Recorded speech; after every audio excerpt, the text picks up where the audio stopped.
नामी और आरोपी गैंगस्टर लॉरेंस बिश्नोई के नाम से सबको डर लगता है, लेकिन इस समय लॉरेंस बिश्नोई दिल्ली की अदालतों के चक्कर लगा रहा है। पंजाब में मूसावाले की हत्या के बाद लॉरेंस बिश्नोई को लगता है कि जिस तरह से उनका नाम सामने आ रहा है तो लॉरेंस को ये डर है कि उसका पंजाब पुलिस एनकाउंटर कर सकती है, और यही वजह है कि उनके एडवोकेट दिल्ली की अदालतों में याचिका दायर कर रहे हैं। उनके जो एडवोकेट हैं इस समय हमारे साथ हैं विशाल चोपड़ा जी। विशाल जी, ये जो पूरा मामला है, आपने कल आज दिल्ली हाईकोर्ट का रुख किया, कल आप निचली अदालत में भी गए थे, तो आज क्या वजह है, आप किस वजह से याचिका लगा रहे हैं? देखिए, कल मैंने जो है मुकोका कोर्ट के अंदर, स्पेशल कोर्ट है पटियाला हाउस कोर्ट के अंदर, मैंने पिटीशन लगाई थी परवीन सिंह साहब के सामने, और मैंने ये कहा था कि उनके पास मुकोका 10 सेक्शन के अंदर पावर है कि वो चाहें तो किसी भी और स्टेट को, जब तक मुकोका ट्रायल पेंडिंग है, वो कस्टडी को रोक सकते हैं, फिजिकल कस्टडी को। और मैंने वहाँ पे भी बताया था कि मेरे को एप्रीहेंशन है कि पंजाब पुलिस किसी भी तरीके से पॉलिटिकल प्रेशर में आके मेरे के साथ फेक एनकाउंटर कर सकती है। परवीन सिंह साहब, रोकूंगा आपको, ऐसा क्यों, ये डर किस वजह से है कि लॉरेंस बिश्नोई बड़ा नाम है, काला जठेरी का साथी बताया जाता है, दिल्ली में मकोका का आरोपी है। अगर एक जो आरोपी गैंगस्टर है वो ये कह रहा है कि मेरा एनकाउंटर का मुझे डर है, तो ये पुलिस और प्रशासन पे एक बहुत बड़ा सवाल खड़ा होता है। तो ये डर की वजह क्या है? आपको क्यों लग रहा है कि दिल्ली की तिहाड़ जेल से ले जाकर एनकाउंटर किया जाए? देखिए, लॉरेंस बिश्नोई जो है पिछले 7 साल से जेल कस्टडी के अंदर है। एक स्टूडेंट पॉलिटिक्स के अंदर में रहते हुए उसके ऊपर कम से कम 50 मुकदमे लगाए गए, जो पंजाब से, हरियाणा से, चंडीगढ़, हिमाचल, सब जगह से। सब के सब मुकदमे जो हैं वो 120B के अंदर, कॉन्स्पिरेसी के अंदर थे, और सब के सब एक्विटल हुए।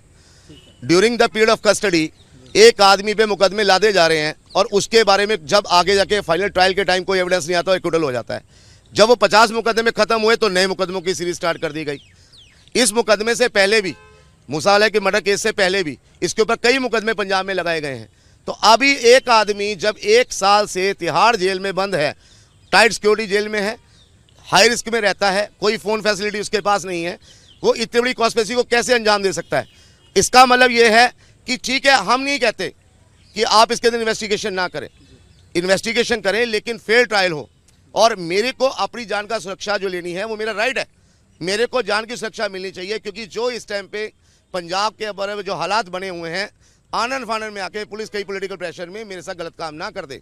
मेरे को ये चाहिए कि मेरे को प्रोटेक्शन मिले।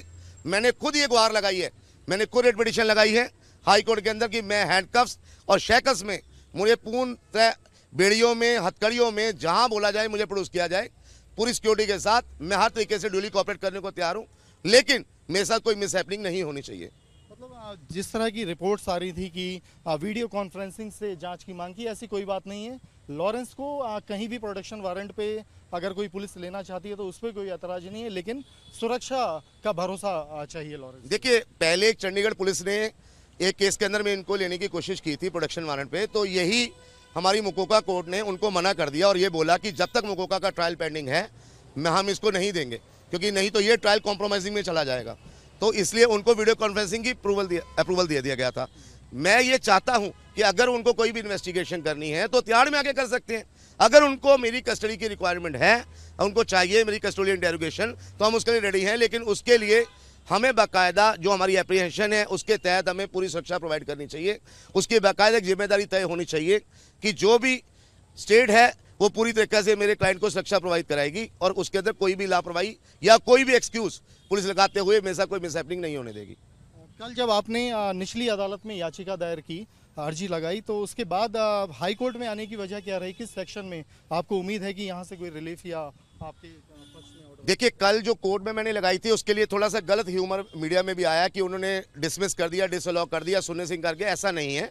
हमने मुकोका कोर्ट में जो पिटीशन लगाई थी, हमने सेक्शन 10 में मुकोका में उनसे डिमांड किया था कि आप जज साहब इसके अंदर ऑर्डर कर दीजिए, जब तक यहाँ का ट्रायल पेंडिंग है, दूसरी स्टेट की यहाँ पे कस्टडी ना दी जाए।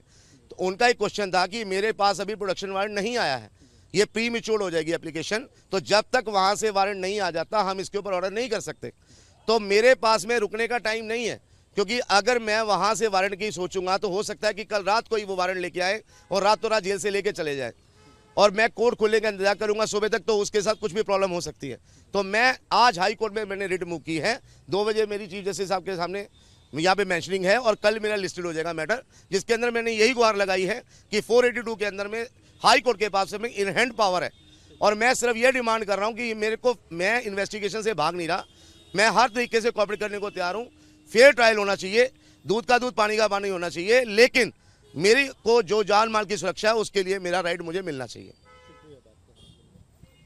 लॉरेंस बिश्नोई को डर है कि मूसावाले हत्याकांड में उसका नाम आने के बाद पंजाब में उसका एनकाउंटर हो सकता है और उनके एडवोकेट विशाल इस समय दिल्ली हाईकोर्ट में याचिका दायर कर चुके हैं, जिस पर कल सुनवाई मुमकिन है। वीडियो जर्नलिस्ट मुकेश झा के साथ अवनीश चौधरी, न्यूज नेशन दिल्ली।